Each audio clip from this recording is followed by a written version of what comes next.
Hello everyone, today is February 18th and this is our session number 7 of the Wyckoff trading course. Thank you for sending me your homeworks and notes and emails. I really had a blast just reading through all of them and of course, noticing some patterns, whether they, grooms to whether this is, the group pattern, mistakes or issues or questions or comments, or it just belongs to some individual students. So thank you for all of those. And obviously, today's class is going to be a reflection of everything that you've sent me in your emails. Today we are going to continue on our volume and price analysis. Oh boy, I feel like I'm still not in the momentum. Okay, I'm gonna get there, guys. I'm gonna get there. So we're gonna continue with our actually not Wyckoff price structure. Gosh, I need to change this. Volume and price. And our next session is going to be February 25th. And I'll talk about what exactly we're going to do on the next slide. Really quickly, some of the comments. So today I have to address this. Without a doubt, volume and price analysis topic is most fascinating as well as difficult to comprehend, especially considering many variables like local or broader context, close with respect to spreads, spread range up and down compared to early bars, which can potentially lead to people concluding opposite interpretation of the same scenario. Yes, I would agree, and that's why not just with Wyckoff method, but analyzing the markets could be so tricky. Obviously, our goal is to deeply understand the reasons of why the price behaves the way that it does based on its most recent and long-term past. It's also, based on the behaviors of market participants that we want to deeply understand. And I've got a couple of emails, maybe 3 references to how confusing the volume and spread analysis is, or at least how I explained it, could be confusing. And I think that you guys have to, just basically grind it out.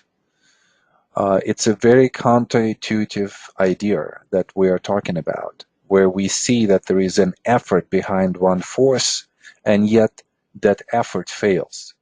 Usually the very much intuitive way of how we would be thinking about this type of price volume action is going to be all about if there is force that is present, then it's going to produce a specific result. That's how we think. That's kind of like our regular way of thinking. And in markets, there are always different forces that are in play. And sometimes it's not visible which force has won the battle. So what we're trying to do is figure out, early indications of who is the winner of the battle between supply and demand.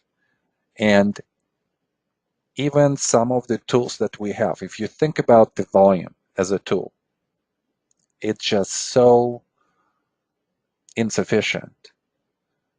We have to make sure that we interpret it correctly and that we extract the correct deductions from that.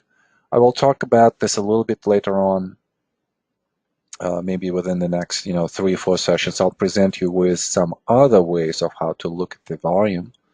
We'll do that, and then further down the road in the Wyckoff practicum, this is something that we discuss a lot. So we'll do that. Okay, next one. I just finished watching last session video again, and it was a lot of enlightening after completing the homework. Some of my questions were already answered by you in the last session, but the concepts did not sink in completely when I watched them before attempting the homework. I'm going to follow this approach of rewatching the video sessions after completing the homework, as it helped me answer some of my own questions, which I encountered while doing the homework. Every time I rewatch the video, the earlier video, I learned something new that I missed earlier. Guys, why I'm putting this comment here? This last sentence that I underlined right here is the most important one. Once I rewatch earlier videos, I learned something new that I missed earlier. I bet you anything that all of you going through the live session or watching the video recording once, most likely you guys are not retaining everything, what has been said, every thought, every conclusion, and so on and so forth. And that's just how we are. You know, we are just humans. So to help us with this is an idea of going back and watching it again. So I really would like to encourage you to do this. This is probably going to be the most beneficial homework that you're going to have. And if you can do this on a limited basis, just do it for this exercise that we just went into. This is the most systematic exercise that, you know, the course has. And we definitely go into the price structural analysis, and we go into the volume and price analysis. And it's a combination of both that gives us such you know, good knowledge and confidence in identifying the bias, the timing, and the character. All right, next one. And this is just very kind of like emotionally, you know, touching. So thank you for sending this. The method makes perfect sense, provides real value, and so this student has actually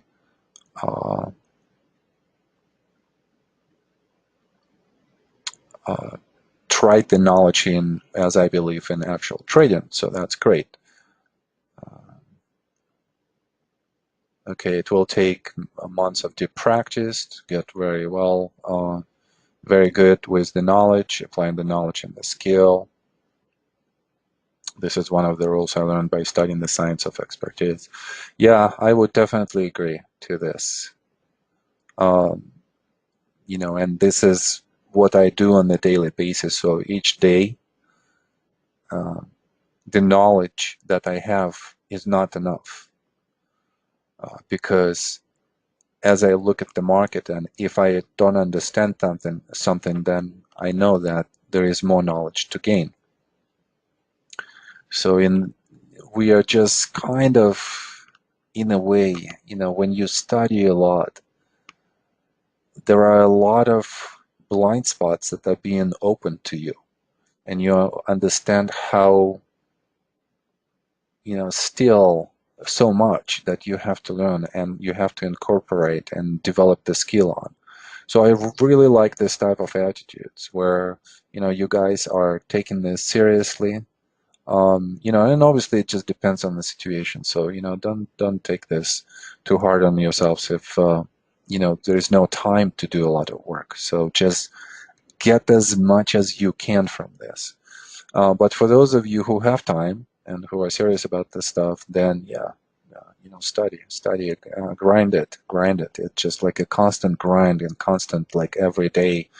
Let me look at the chart. Let me analyze the chart. Let me go to the class. Let me do the homework. Let me just do one thing a day, and it will go a long way. Well, anyway, so I really appreciate all the comments. All right, guys. Today, I'm thinking that we're definitely going to go beyond 5:30, so just keep this in mind.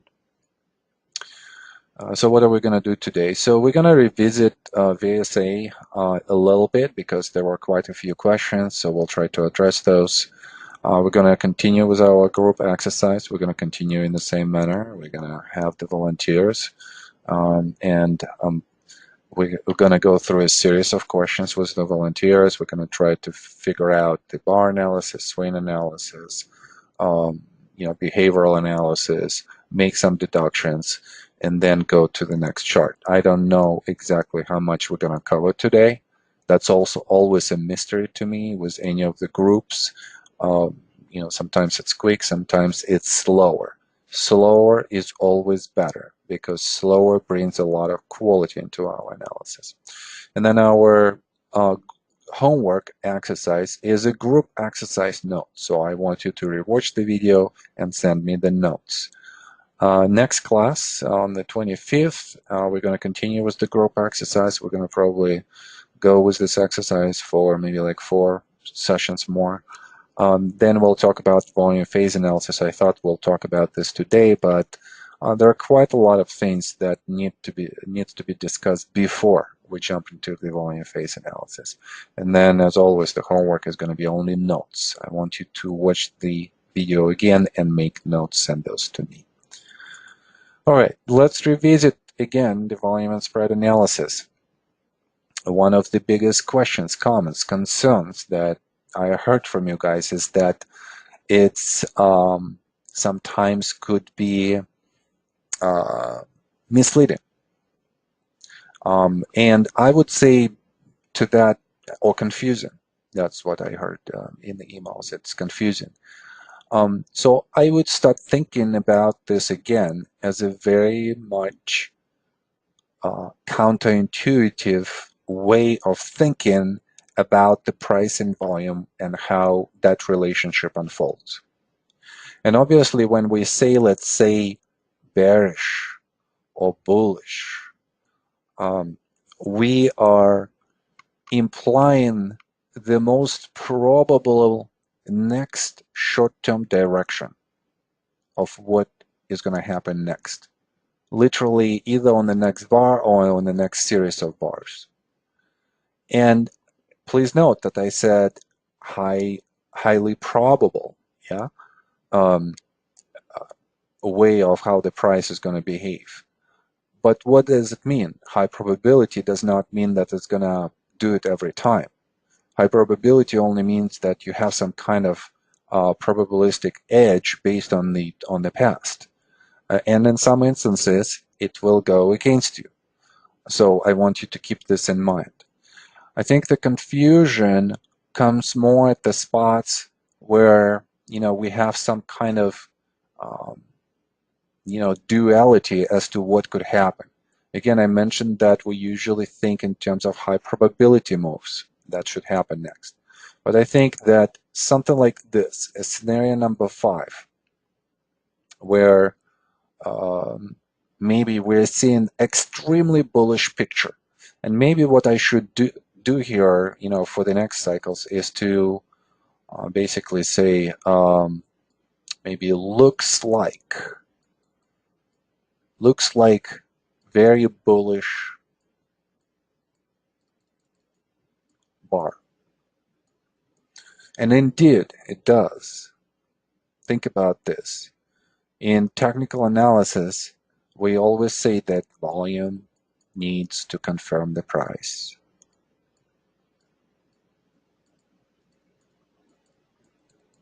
Right? So what are we seeing here? We're seeing that there is a big move to the upside, so the price is extremely aggressively bullish. And then the volume comes and increases significantly. So our first thinking on kind of like the level of a basic knowledge that we have, we're going to be thinking that the volume confirms the price. So this is the basic knowledge. But we need to go a little bit deeper, and we need to go and ask ourselves a question of why the volume is so high.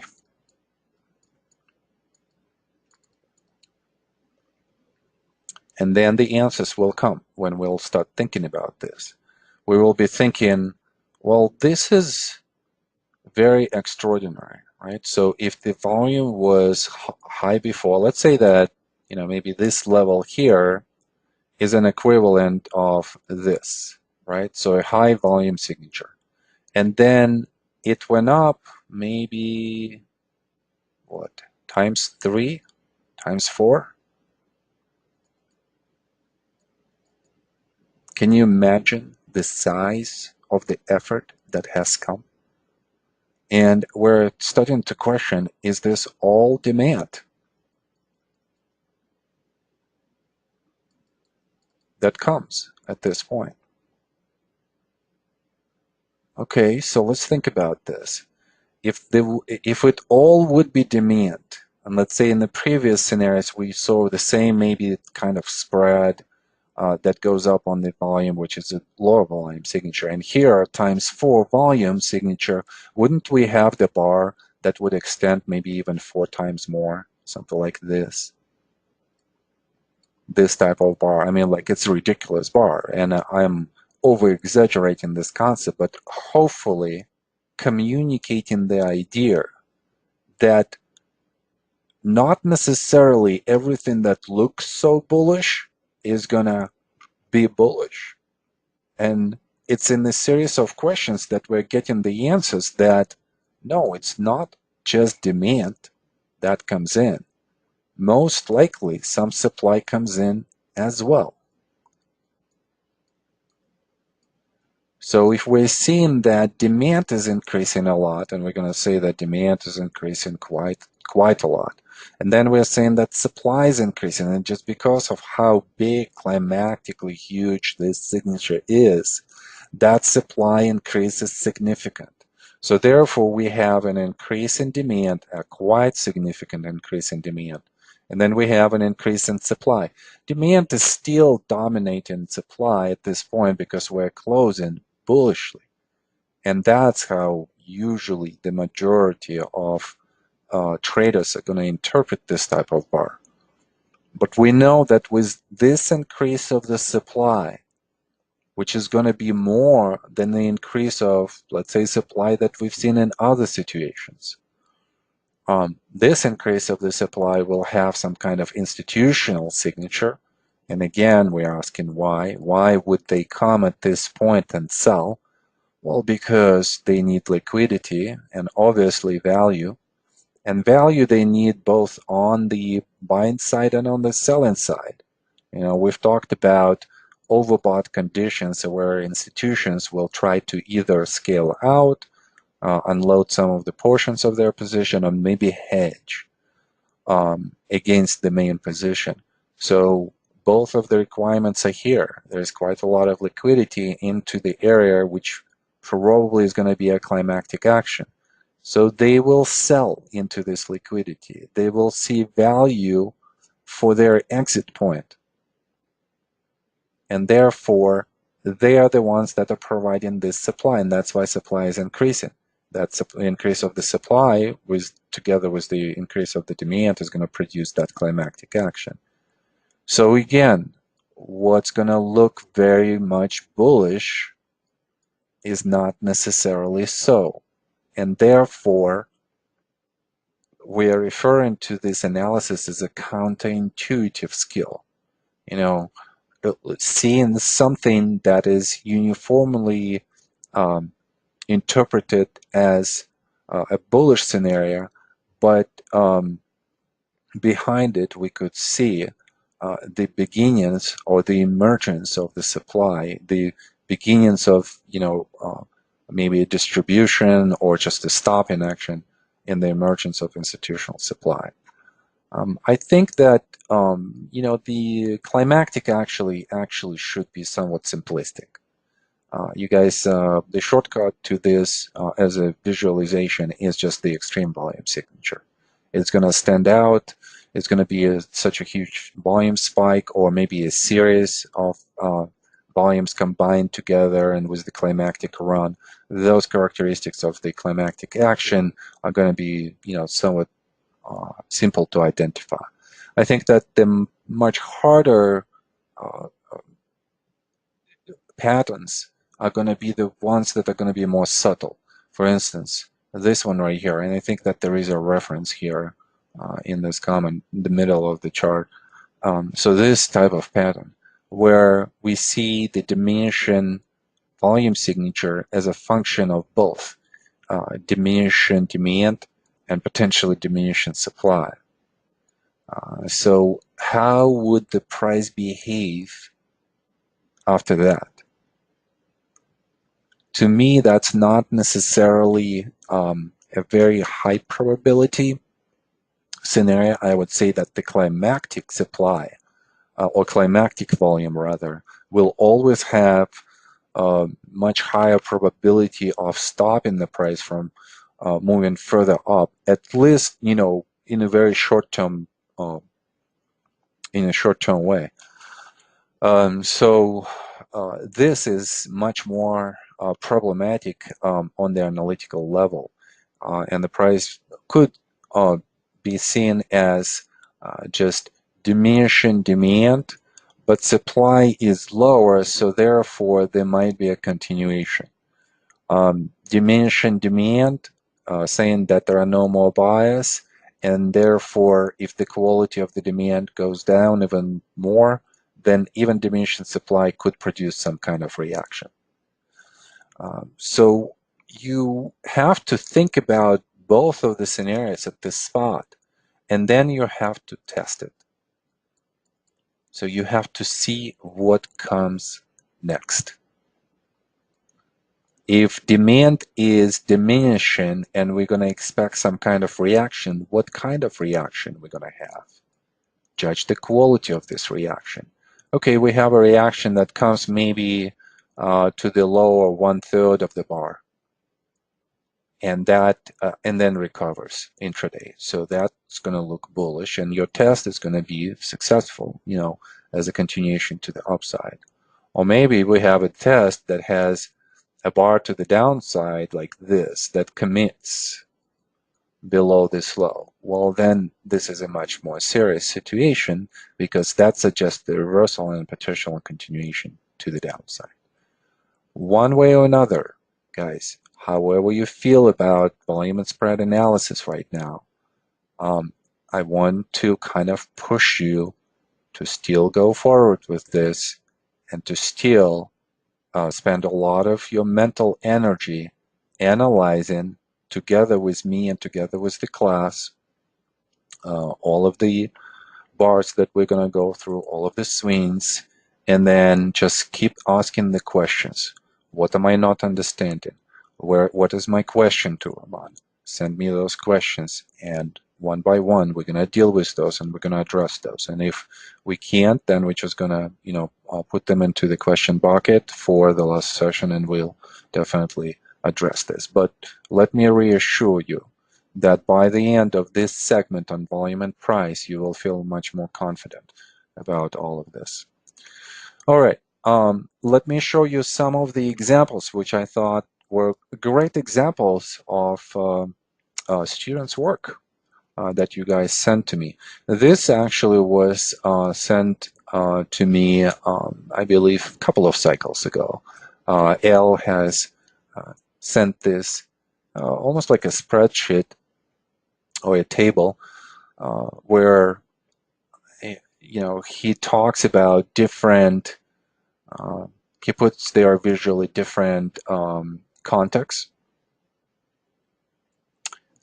then spread and volume.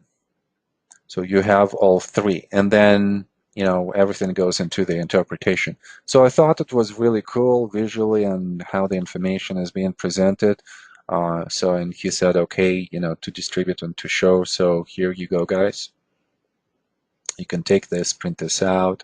And I love that every one of you is so individually unique in the way how you understand this material, how you interpret, how you visualize it.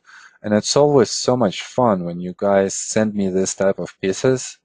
It just tells me a couple of things about you, that you are thinking, that you're thinking about this concept, that you are individualizing these concepts, which is extremely important, because when you do something like this, then I know that you understand the material and that you're more or less comfortable with that. And then obviously just from the perspective of, well, that was the homework, so you did this, so that's great. This was not the homework for our class for this cycle, so don't worry about this. Okay, so let's look at something else. With the group exercise, again, quite a lot of work that you guys done, and unfortunately, that's the only way. I do not know any other ways of how I could teach you something without you practicing and you gaining all of the knowledge and skill. Um, I'm just a messenger here. I'm giving you this material. You have to create the ownership of this material by practicing. So there are quite a few wonderful ways of how you practiced. So this comes from Lee, and this is just phenomenal. I mean, like, look what he's done here.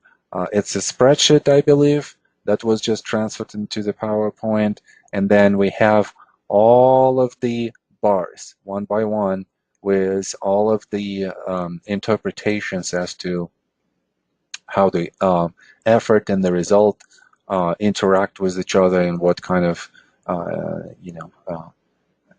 subcategories on that under the volume and spread we have, and what are the deductions from that. So that's just phenomenal.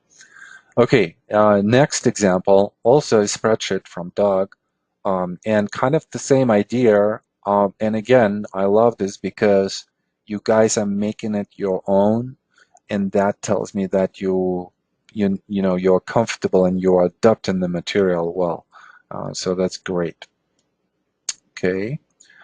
This was also very cool. This one is from Rama. This is on the homework for VSA. So Rama not just did the homework, but took the S&P spiders and then bar by bar analysis. And I'm actually thinking this is such a great idea. Probably some of the exercises that I need to incorporate into the course are going to be something like this, not just for you to find specific bars, but interpret the bars like this. Although we do this with the group exercise already, but a cool way, and just good job. And if you guys want to practice, do something like this. Just grab any chart and then go bar by bar. See if you can interpret each bar. You can write it down, or you could just do it, on your iPad. Kind of like more mechanically. It's just open up each bar by bar. And then if the interpretation was not correct, come back to the other bar with the question of what am I not seeing here? Why is the next move such? And what information can I extract from the previous bar that would give me an indication of what's going to happen next? A very quick example of this, and I'm not going to go through all of what Rama has written here, so you could read it yourself. But really quickly, look at bar number 3 and how all of them are going to be connected, right? So let's even actually start with bar number 2. So bar number 2 has some kind of bullish characteristic with increasing spread, good close, a small supply that's coming in on the increasing volume.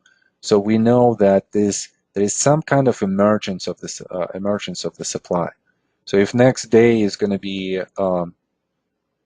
increased effort to the downside that we might not see, but it's going to be there, then we might stop at that point and look at what happens with the result. Result to the upside diminishes in the spread.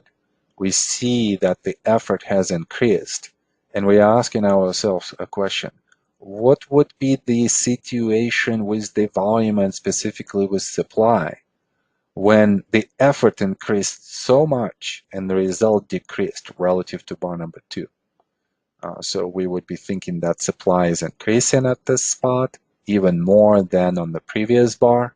That suggests a stop in action, possible reversal, and then within the context of the move suggests a climactic action.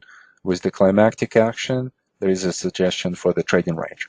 And look how such a simple assumption about bar number 3 leads us to a more meaningful conclusion that a possible trading range might unfold.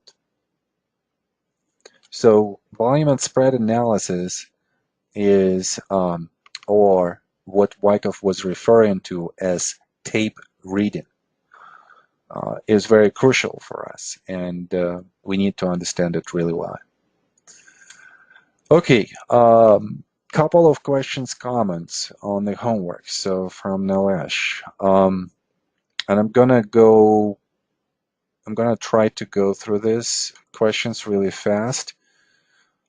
Is it fair to assume that in upswing intention is up and in downswing down? Yes. Is it strong weak hand intention that we are tracking here? Not necessarily that the intentions of the strong or weak hands is going to be associated with specific moves. We might be, let's say, in the accumulation range where the strong hands are picking everything up at the bottom and they are accumulating the stock at this point of time. And imagine that there is kind of like a timer at which they stop accumulating and they're saying we have a full position. Actually, I was just working today with one of the institutional clients of mine, a good friend, and we were discussing the risk parameters, for the system that they're developing. And it's very interesting how institutions accumulate their position. They are not necessarily going to be acquiring the full position right away. In a way, sometimes they want, kind of gradually coming into the position at the most opportune times of value and liquidity, and also at the times where they acquire some additional confirmation for their idea. So in other words, and I really like this thinking, in other words, they're going to put on the probe position and see how that's going to behave. And doesn't that remind you of reminiscences of a stock operator type of stories? If you have not read this book, please go and buy it and read this. And then after the probe position, if and only under the condition of if behaves correctly,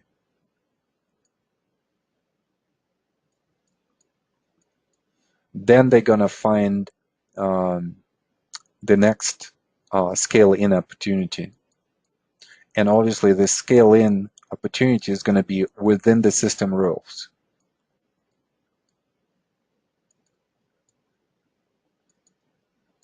And then they might have other spots where they add additional shares, and only then all of this would act as a full position for them. So just a kind of different way of thinking about risk within the context of the structure. And I'm going to be showing you more and more of this type of thinking, because I think that we amateur traders could benefit from the professional way of how people are looking at the best risk practices, tactical practices, and so on and so forth. So it's not necessarily that we will be seeing the intention, let's say, behind this rally right here. Let me just highlight this a little bit more. Let's say, what is the intention behind this rally by strong hands? There is only one intention, is just to accumulate the shares at the lower price right here. There is no intention behind strong hands for the price to break out right away. The strong hands still in the acquiring mode, and they will not mark up intentionally the price until the timer is on, until we have a full position for this particular institution. So I wouldn't be thinking about it that way. I would be just thinking that whether a reaction to the downside at the level of the, let's say, support. The intention here is going to be to continue move to the downside. Intention to go down. And then on the way up into the area of the resistance, the intention is going to be to commit above, to go above, and to commit above. So that's how we need to think about the intention. All right. In sell-in climax is the intention to stop the decline or move prices further down. Okay, so I see how the strong and weak hands come about with the sell-in climax, and that actually makes sense to me. Yes, so behind the climactic action, we might be thinking that the intention for strong hands is to stop the downtrend, although there is no, again, I think it's not even semantics, but there is no a herd mentality by institutions to stop the trend individually, because that would be tempering, right? So they can't get together and say like, yeah, let's stop this trend at, let's say, $100 or let's say at $20. No, they individually make their decision on the value proposition at that time. And they say that at these levels, we're seeing value and we are presented with enough liquidity to get into a position and establish that position. Because that type of thinking is going to be common among the contrarian institutional traders. That's what's going to create the size capable of absorbing the supply, the panic supply, and capable of stopping the price from moving further down. So in a way, sometimes when I hear that people would say like composite operator, composite man, trapped weak hands and wanted to move the price down so that all of the stop losses would work in, in the composite operator favor. That doesn't really make sense to me. There is no kind of like bad, devious intention behind the composite man. The only intention by the composite man is simple. It's the same intention as for you and for me, is to make money. So the composite man is going to come in at the point of value and liquidity that they consider to be their point of entry. And they're going to, and if there are enough institutions that are thinking the same way, that's what's going to absorb the supply and stop the price from going further down. Having said this, from the swing perspective, the intention of the downtrend is always to commit below the next point of support, right? So we see it here. There is a commitment to the downside. So on the next attempt to go down, which is this reaction right here, swing number 5, we will be talking about an ability to commit to the downside. Therefore, intention is not satisfied. Oh, I didn't realize there are so many questions here.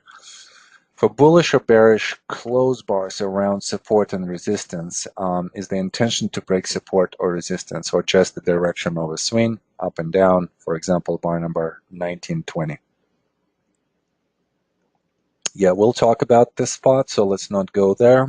But let's come back, let's say, to this area right here. Behind the bar number 2, the intention was what? To commit above.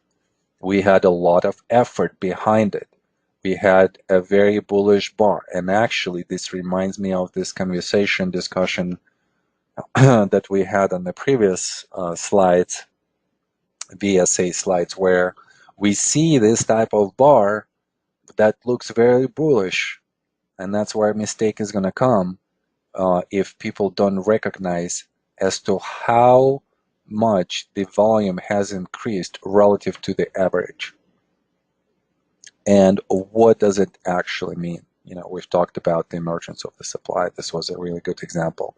But yes, the intention is always not just to break the support or resistance. So let's say like this one right here at 25. It doesn't show a commitment above the resistance. It shows only an attempt to commit, an intraday commitment, and then the close is below that. So intention is always to commit above or below. Advance and decline in market schematics for volume and price analysis talk above increase and decrease in spread. Instead of going by candle schematic, should I concentrate more on effort and result equation for interpretation? You could do either.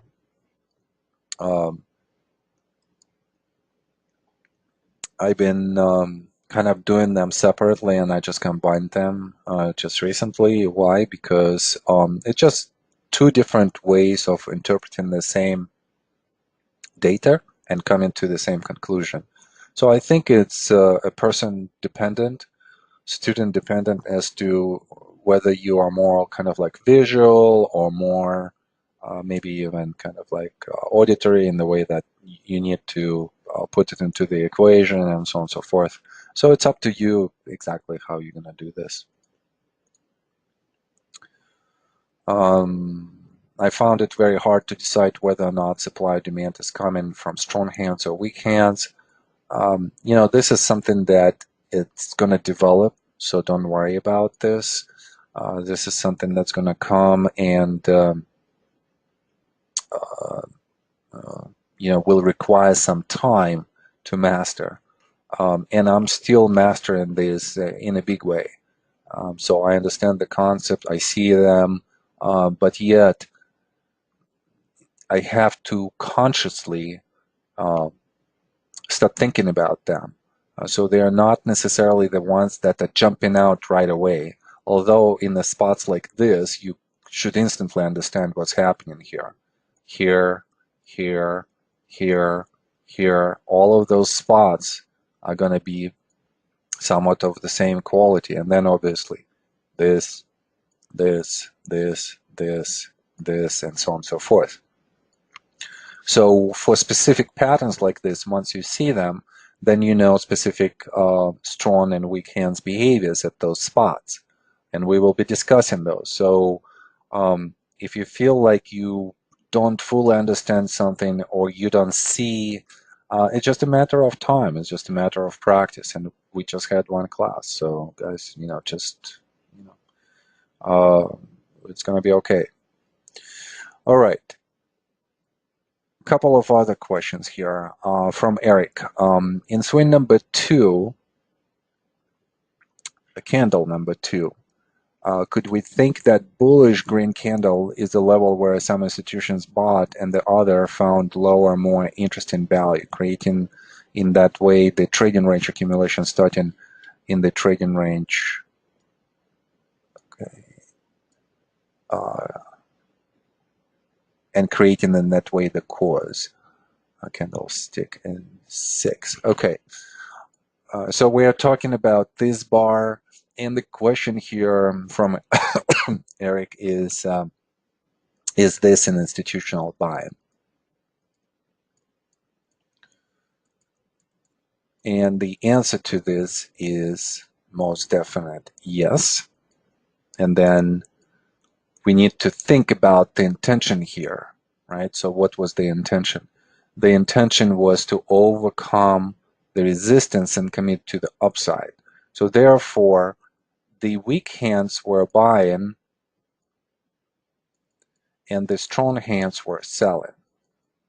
So therefore, yes, institutions are buying on this bar and they are weak hands. So those institutions that are buyers at this point, we would be thinking as of weak hands.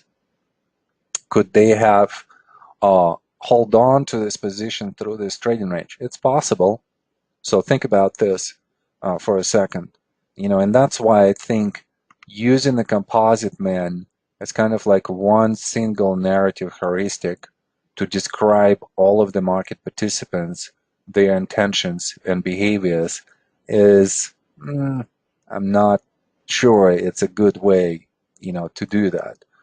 Imagine an institution that bought on this bar, as Eric suggests. Then this institution is holding on through this position through swing number 4, 3, 5, 6, and then the position is profitable. So are they weak hands or are they strong hands? Well, if we would be very diligent about this, we probably would say they bought this position from the position of weak hands, still not at the most opportune opportunity for institutions, because we know that institutions want value and there was a much better value below, and institutions wants liquidity, and there is a lot of liquidity to the upside here, but there was no liquidity to the downside like we've had on bars number 5 and 6 that go into the more climactic type of run, and there is a general capitulation at that point. So on the point of entry by this institution, I definitely would say that this institution acts as weak hands. So therefore, you know, we would be thinking in our next analysis, and let me know, guys, which bar did we stop on? I think 6 or 7. We didn't go through the trading range. So as we discuss the trading range, we'll discuss the behaviors, the behavioral analysis, and we'll talk about, you know, all of those market participants, what they're doing. Okay, good question.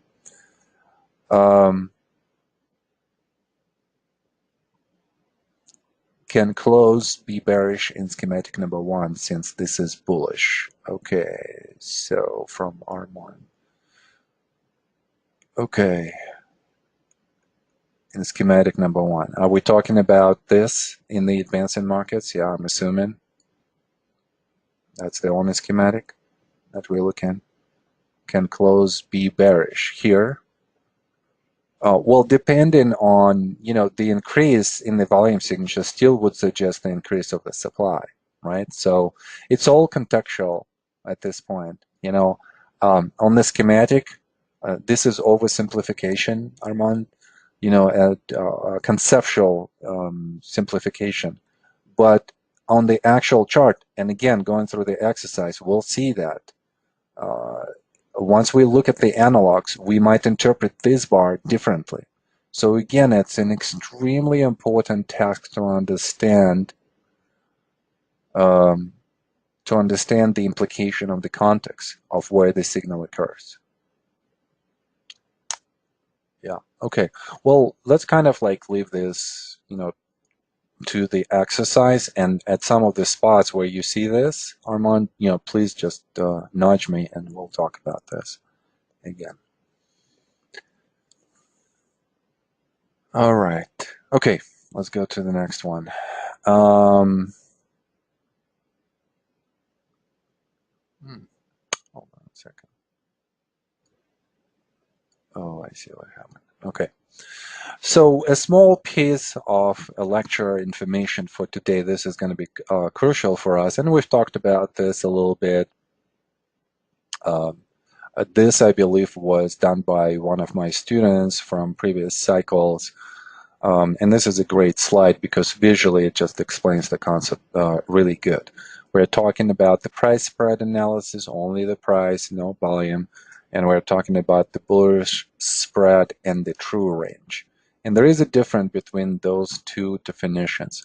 So the spread by itself, or sometimes we would say on the daily chart, a daily spread, is the distance between the low and the high of the spread. So we would take the high and the low, and that would be the measurement of the spread. The high, the low and the high, and that would be the spread. The true range is something different. The true range occurs when we have a condition of a gap. And therefore, we will be talking that during the overnight session, institutions have traded this stock, and their trading advanced the price further up, and on the open the price was higher than the previous close, and that's what has created that gap.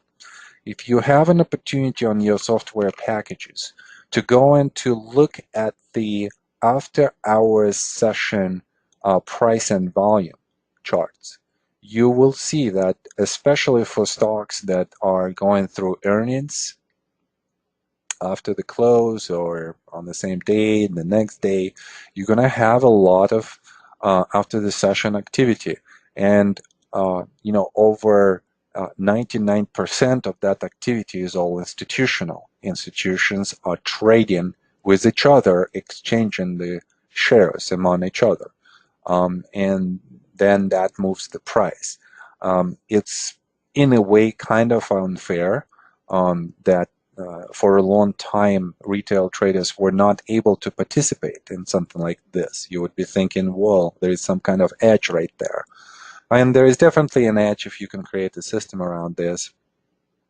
But you are capable of doing this and trading after these sessions now almost with any of the brokers. So you can look into this. My advice is don't even bother so much unless your system somehow is aligned with the, let's say, after the market earnings type of trading. But other than that, majority of the stocks are not going to move significantly unless there is some kind of news and so on and so forth. So coming back to the true range definition, when we have a gap, we want to understand the movement, the full movement of the price on this next day. So the close of the previous day will be the time for us when we say this is the where the next day begins. So all of the movement that we have, this difference between the high and the previous day's close, that's going to be the true range. And when we do our effort result analysis, we're going to say, let's say, on the increasing effort, we're going to see the increased result. And also, we will be thinking about the day session for this bar, right? So in some instances, this bar might be like smaller, yeah? So more compressed, more condensed. So for this type of bar, we would say, even though effort has increased and the true range has increased, but for the day's activity, we see how the compression of the spread suggests the emergence of the supply at the spot. So again, we'll discuss this more as we go through the exercise. Bearish spread and true range is going to be defined the same way.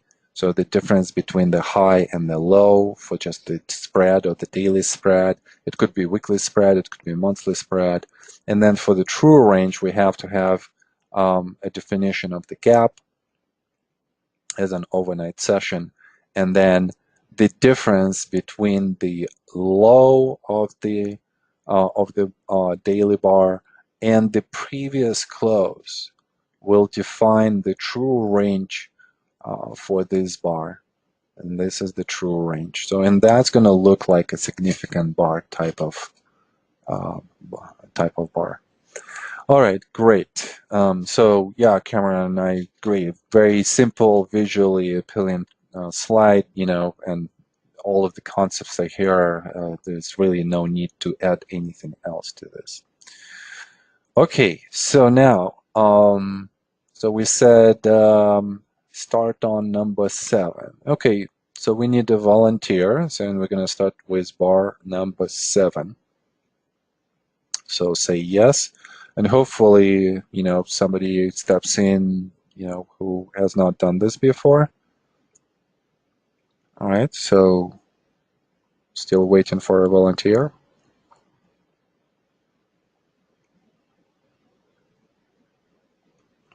Excellent. Okay. All right. Okay, great. So I'm going to try and see if we could do this with somebody who I think we haven't done this before. Hi, Rick.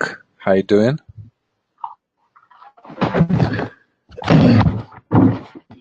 Doing good. Okay, great. So let's start with bar number 7. And before we do that, let me kind of like really quickly go through what we've done before. So we just talked about bar number 2. We said that the weak hands were buying on this bar.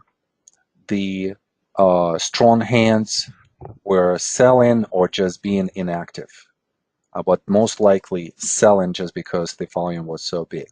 So that produces a continuation of the short-term bias to the downside. On bar number 3, we see how the test in a way fails. There is a penetration of the low of bar number 2 by bar number 3 on the intraday basis that suggests weakness and suggests a continuation to the downside. In the swing number 3, we see that at the end, starting with bar number 5, there are attempts to stop the price from moving further down. Well, what does this attempt mean? It means that the demand is increasing and demand is starting to absorb supply at this point. And then on bar number 6, we see the same pattern where demand is coming in and we see this demand tail. And we see that for the for this time, as supply signature globally just goes down, we also see that on the decreasing effort to push the price higher, the price goes up the same way to the upside. So it equals the same distance as on bar number 5. So we see some kind of ease of movement to the upside that suggests that supply might be exhausted. Supply is exhausted, and also that demand is capable of moving the price up. And I think that this is where we have stopped. So Rick, let's start here at number 6 and 7. Right, so did we talk about number 6? I just don't recall this. I think we did. Yes, we have. Last session. Yeah, we have. Okay. All right. So let me start with the question. So how do we view bar number 6 as a potential Wyckoff event of what? What is this event at number 6? Selling climax. Selling climax. Okay. And selling climax have what kind of characteristics, really quickly? Stopping action. Stopping action. Yes, we're stopping the price from moving further down. Okay. Then how would the volume behave? Well, it looks like on this one is increased volume. Yeah, there is in this area. And, you know, when we talk about selling climax, buying climax, we're not necessarily, guys, are going to talk about one bar. We're going to talk about more of the like climactic run to the downside, climactic run to the upside.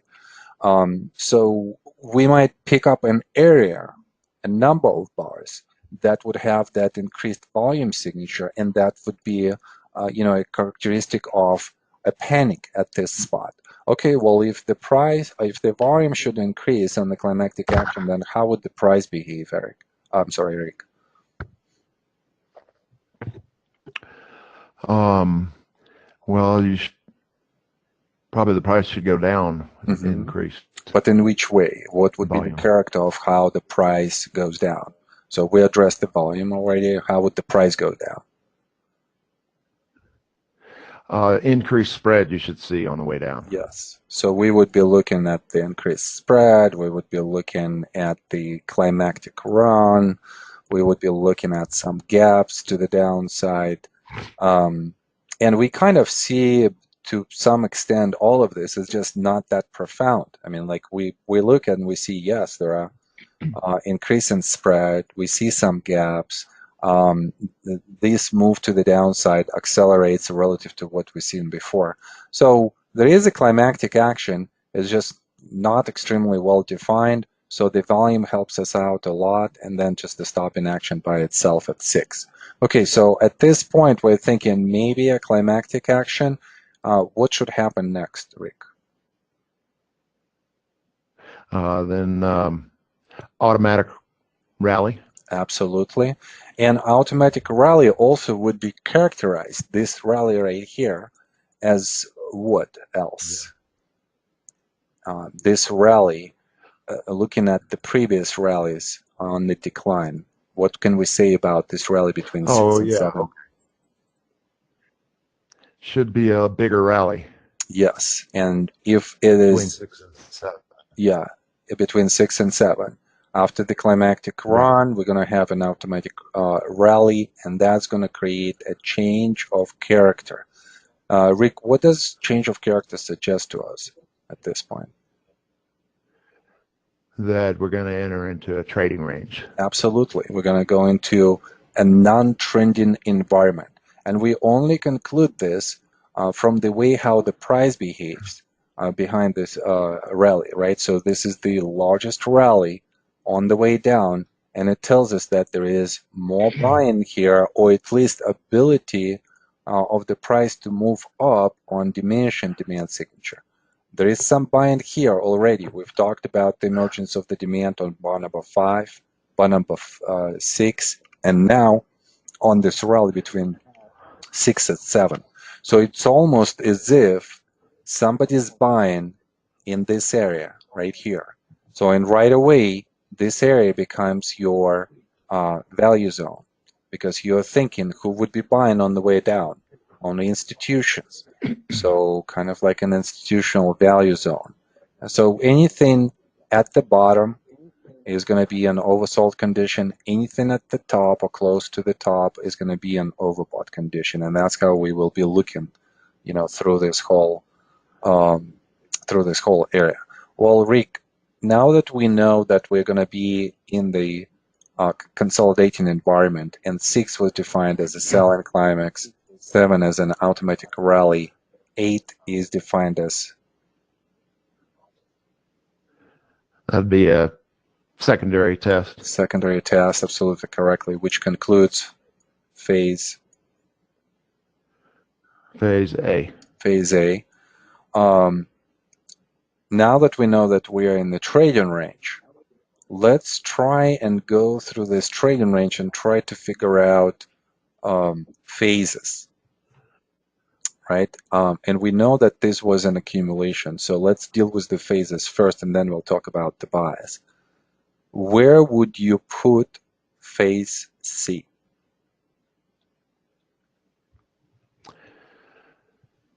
Phase C, I would put at bar 9 Okay, I would concur with for this. the test. Okay, The test. all right. So why would you put it in this area? Because it's testing the lows in phase A and B. Okay, so it's a test. And Okay. And by the way, right. right away, so test, we usually would say we need test number 3. Let's define those tests. So we see point number 9 is test number 3. We said that, you said that secondary test at point number 8, right? Test number 1. So where is the second? And then in phase B, the test in phase B. Yeah, so this is the second test. So to identify phase C, our WTC shortcuts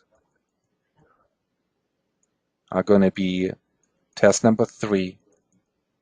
Then what else do we usually talk about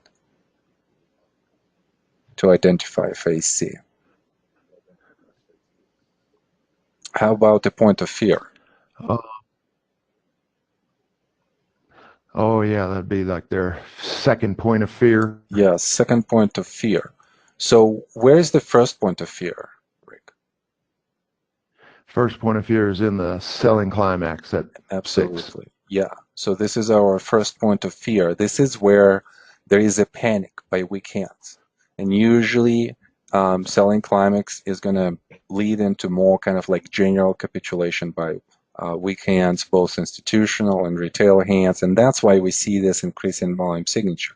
That's why we see this, move to the downside. and it's fearful for weak hands. They're trying to get rid of their stock as much as possible. Then a second point of fear, which is going to look slightly differently, right? It is going to look slightly different because a lot of the weak hands are going to be out, a lot of institutional weak hands are going to be out, and then whatever weak hands are going to be left, this is their mini panic in phase C, as they are thinking that that's it. I can't really take the price going further down below this trading range, so I'm going to sell. And they are selling right before the price goes up. But price goes up not because, let's say, this is the time for the price go up. All of these events, they're interconnected. Once the price starts to go down on the second point of fear, that's when the weak hands are saying, that's it, get me out. That increases slightly the liquidity at this spot, which suggests institutional buying, and this institutional buying absorbs the latest, whatever is left supply, and also produces the momentum push to the upside. So all of those actions are kind of like interconnected. Okay, great. Rick, why don't we talk about a bias here in this trading range? So looking just at the volume signature and what the price is doing, how can we define the bias, and at which point, at which bar could we conclude and say like there is a confirmation that yes, the bias now is to the upside?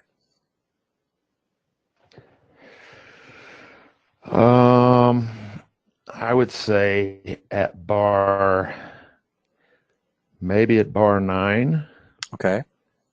What are we Because it has saying at that bar 9? tail. Mm-hmm. Well, it's got that tail on it, so there's still some demand there, Mm-hmm. and the supply is looks like kind of the supply has gone down. Yeah. Uh-huh. Okay. So yeah, let me just And kind of rephrase what Rick is saying. The main idea for us to define the bias is to define the relationship between supply and demand, and to see how the price behaves to that relationship. So we've seen that the volume generally decreases throughout this whole structure. We've seen that supply has significantly diminished relative to what we've seen on the climactic action. And that acts for us as the main driving force behind the bias to the upside. And we also see that on bar number 9, as Rick has mentioned, there is some demand that's coming in, and that produces kind of like a small spring situation where the price comes back into this middle of the range area. Okay, well, if that would give us some kind of a high probability suggestion for the bias rate, I would say that maybe a bar number 10 would act as a full confirmation that we are done with the trading range, and that we are possibly, not possibly, but and that we are most probabilistically going up from this point up. What is it about bar number 10 that could give us that type of confidence that now that we are going to be in the upswing? well, because it pushed above the resistance and then it closed right at resistance. Mm-hmm. Yeah. So we, And yeah, of course, I'm looking at bar 11, so it's like, yeah. okay, it's staying above Mm-hmm. resistance, Okay. so But on it's bar a number sign of strength. 10, yeah, but on bar number 10, even though, it's a good observation that the close is right on the level of the resistance of the high of bar number 7. So, and we see that the intraday tail here, it actually, tried to commit to the upside and then came back. And also, please note the volume signature, right? So this is the highest demand signature since what? Well, this bar has some supply. This was close to that level, but also had some supply. So this is probably the first bar, which is more or less kind of like demand pure bar.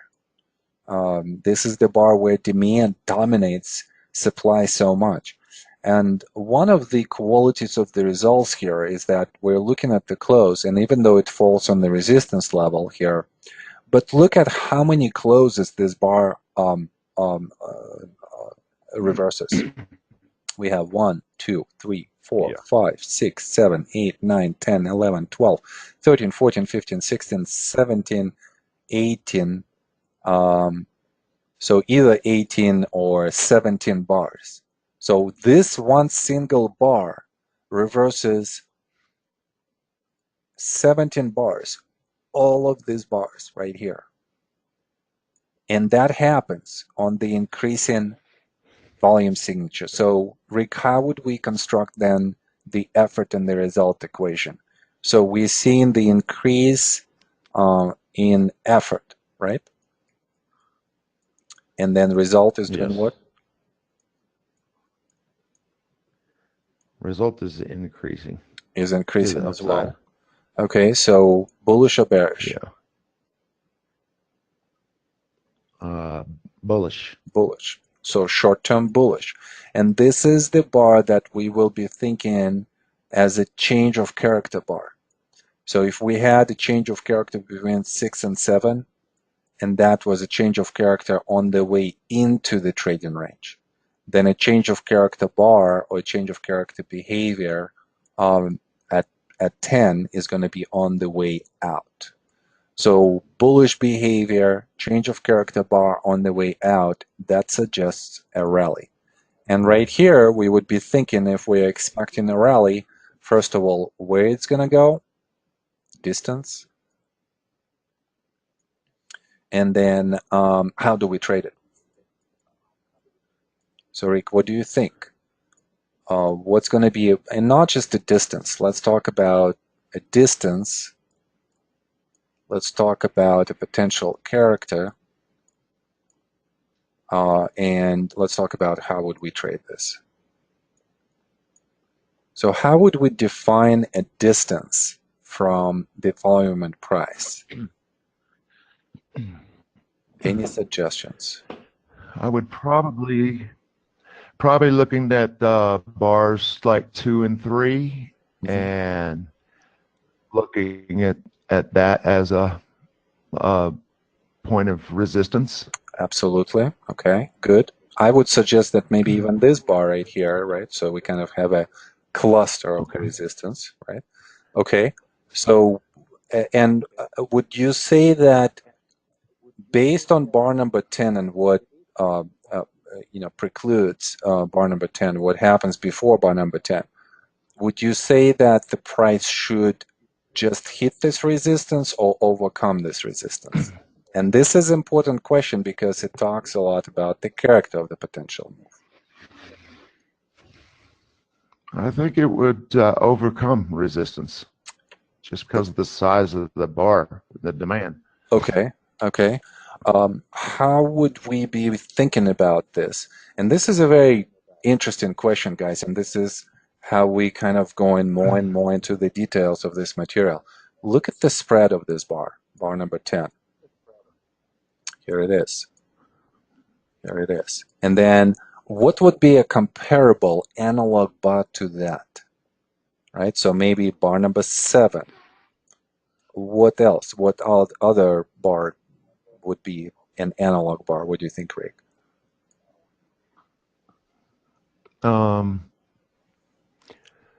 As far as the spread goes, Yeah, the spread. might possibly bar 6 has got about the same spread. Well, Of it course, it's needs to to the be downside bullish. though. Yeah, yeah. So we need same spread, Bullish. bullish bar. Probably bar 2. Yep. Yeah, bar 2. Bar 2's got the same spread. Okay, so now we're looking at some analogs. Okay. And we're saying, okay, so we're looking at bar number 2, bar number 7, and bar number 10, and all of this into the kind of like relationship, the question of what's going to be the character. Could we overcome this resistance? So comparing 10 and 7, what could we say about the effort and what could we say about the result? It looks like there's more effort on 10, and it looks like we have a little bit greater result. Mm-hmm. Yeah, absolutely. So Bullish.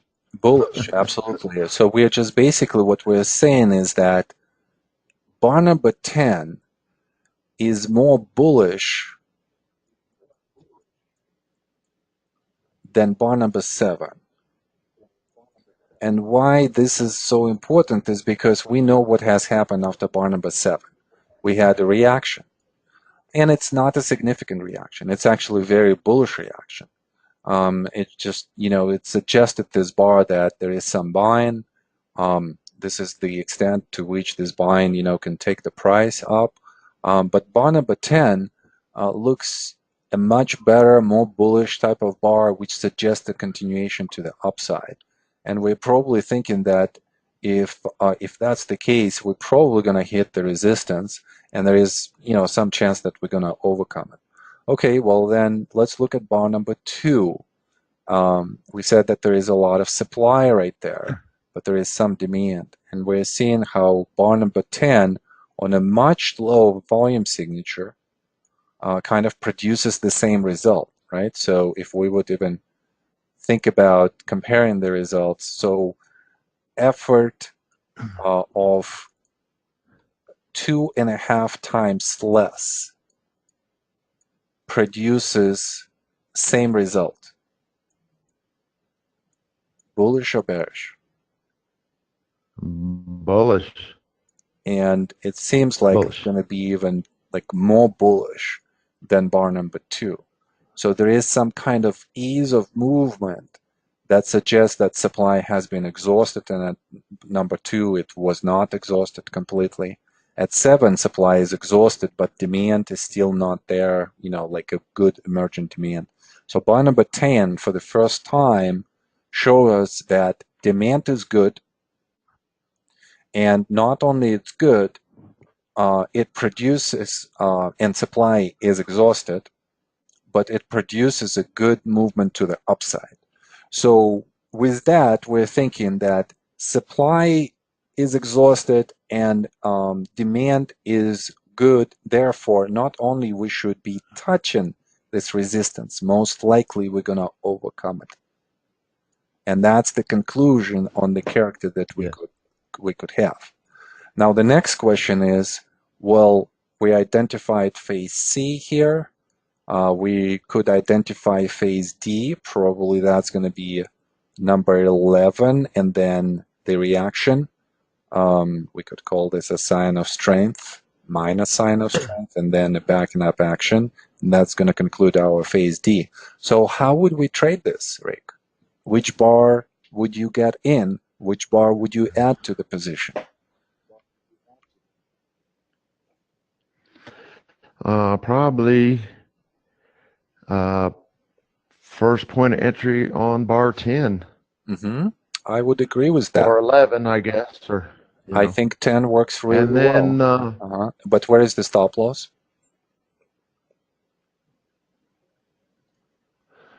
Stop loss is going to be probably down. I'd be putting it at that line below that tail on 9. Okay, so somewhere here. Okay, a logical place.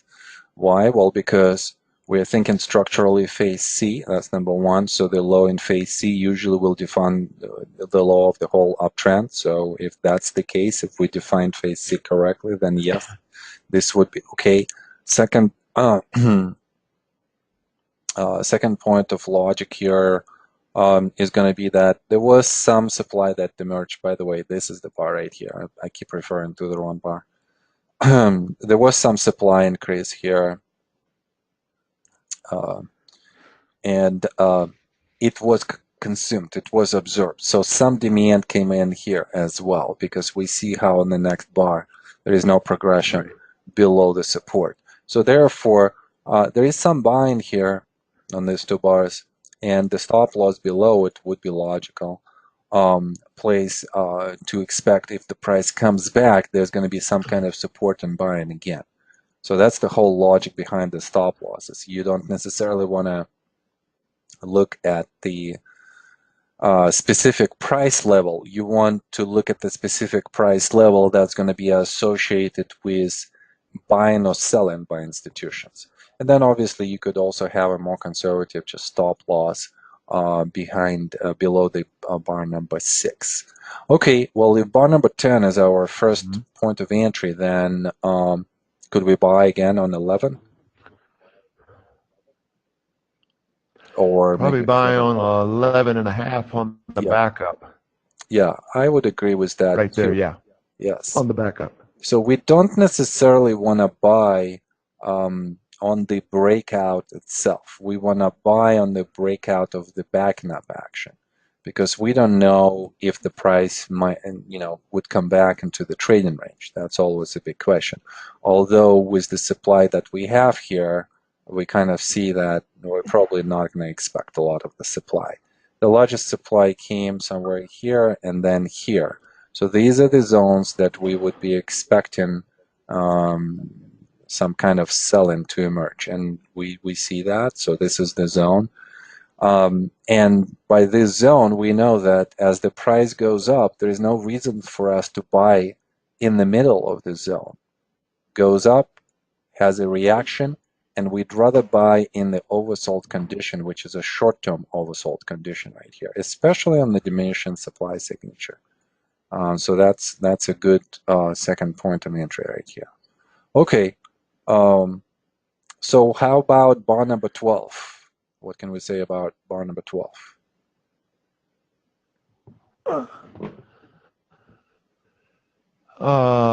Looks like lots of supply and some good demand too. Yeah, we definitely see that spread-wise, it's probably what? The largest spread out of 10, 11, and 12, right? So up spread is increasing. It happens on a really good volume signature. So this signature right here, bar number 11,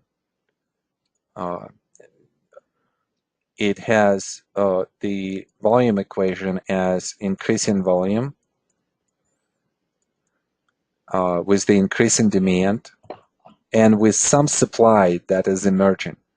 This emergence of the supply suggests that, by the way, again, we're talking about this resistance right here, this selling by institutions. So there is a memory here, emotional memory to sell by some of the institutional traders at this level.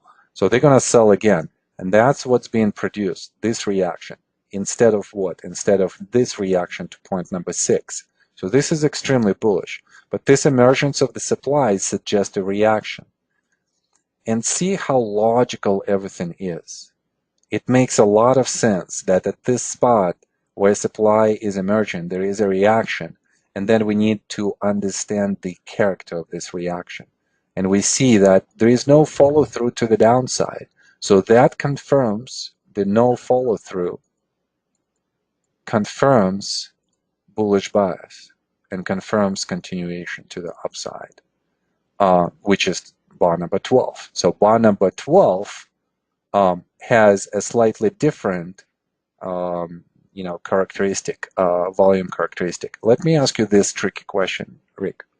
Where do you think there is more supply? On bar number 11 or bar number 12?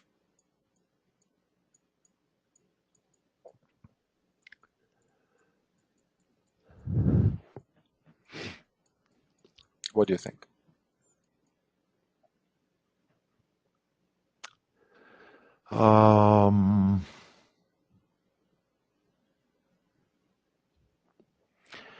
Well, I would say that possibly number 11 has more supply because of that long tail up to the top, but it's closed right at like 50% or lower. Mm-hmm. Yes, yes, correct. Absolutely correct. And I like the explanation too. So Hey. by this tail here, we see a supply tail. Yes. And we see that the volume signature on 11 and 12 almost equal. So think about this. Effort is either equal on 11, either equal on 12, either equal or slightly less on 11, and then but yet result on 12 is slightly more or equal to, well, actually better, definitely better than the result on 11. So it's the supply that comes at this point of memory here at bar number 2. It increases and it produces this reaction. Then at 12, we also have some supply coming in, but it's less. We see this from the volume signature that is slightly diminishing. So if the volume signature diminishes and the bar number 12 looks more bullish, then we're probably thinking that with that volume increase, demand has increased more and probably supply went down instead of going up. So we have different volume equations here for this. 11, number 11, we would have volume increase, which is a lot increase for the volume at that point of time. Demand is increasing and supply is increasing. So that's going to be the difference. Increase of the supply and decrease of the demand. So absolutely correct. And then bond number 12. Now think about what we've just done. We're just saying that bond number 12 will have less of the supply and then demand is probably going to be the same. Bullish or bearish, Rick? Less supply, more demand. And the bar X in a bullish way. Bullish or bearish? I think that's bullish. Bullish. You are 10 for 10 on all of the answers so far. So don't sweat it out. Okay. Yeah. Okay. So bullish. We are thinking that there's going to be a continuation. We're still very much in a bullish mode. So at this point of time, we're at the point of the resistance. Think about the logic with which we arrived to the close of bar number 12. We are still bullish. Does this suggest that we're going to overcome resistance or not? Yes, it does. Yes. So I would say. do you guys see how bar by bar we are defining the character of the probable next move short term, but within the context of the structure, we could also understand the context of the swing. And of course, once supply has diminished on bar number 12, and we are close to the resistance at that point, not only we're going to continue to the upside, but because supply is so low, we're going to accelerate and momentum is going to increase as well. Now, everything is so interconnected. Each bar, each bar produces some kind of reaction, future reactions from different market participants in a specific way. As the momentum increases, what do you think is happening with weak hands? How are they behaving at this point, Rick? What are they seeing on this breakout?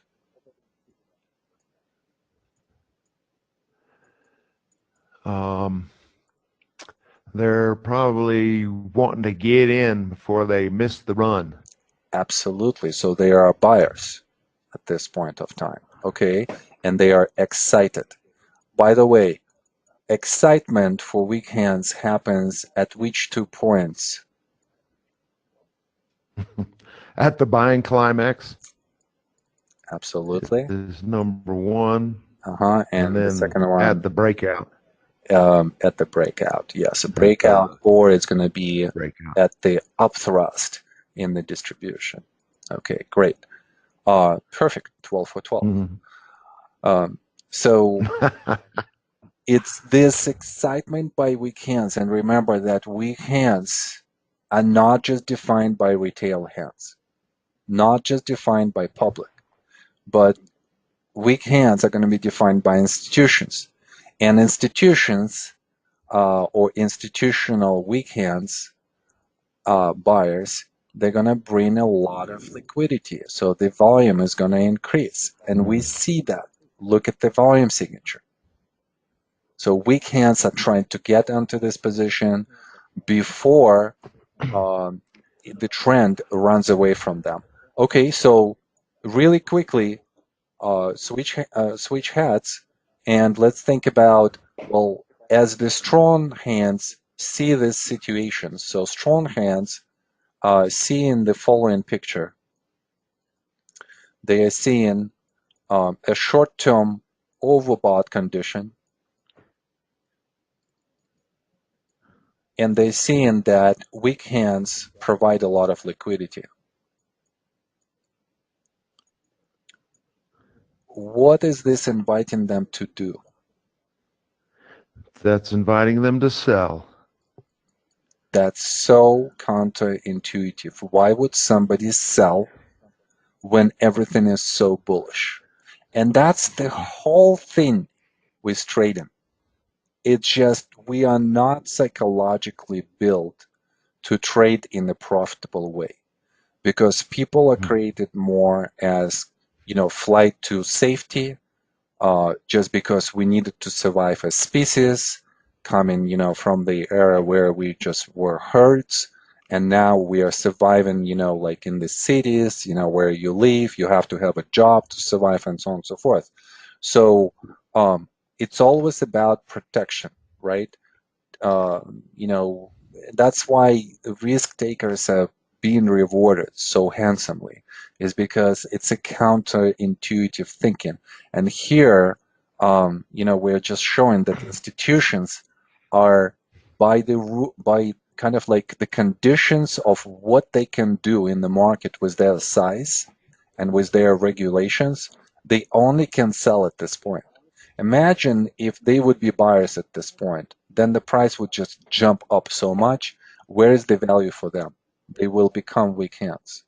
They cannot do this. So they're going to sell and take some profits on the positions that maybe they originated before. And they're going to scale out.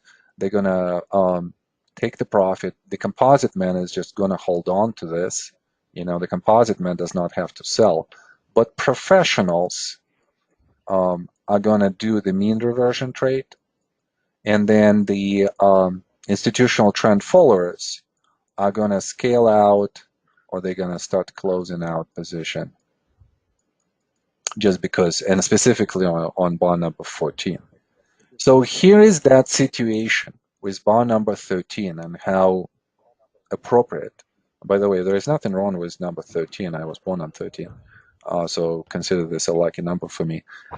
So it looks so bullish, and it looks bullish to an amateuristic eye on the volume signature as well, because again, how where we taught technical analysis, volume needs to confirm the price, and it seems that the increase in the volume signature confirms the increase in the spread result.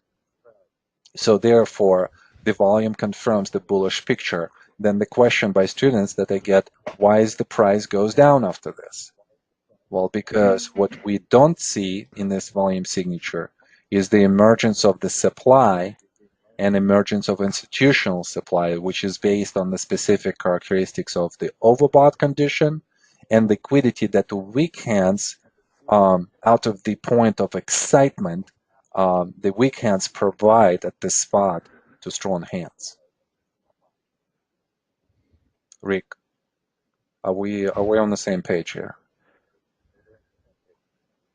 Yes, I absolutely love this stuff. Okay, but It's do great. are we seeing that supply on bar number 13 is there? It's emerging, right? And let's Oh, actually yes, yes. write Oh, down sure.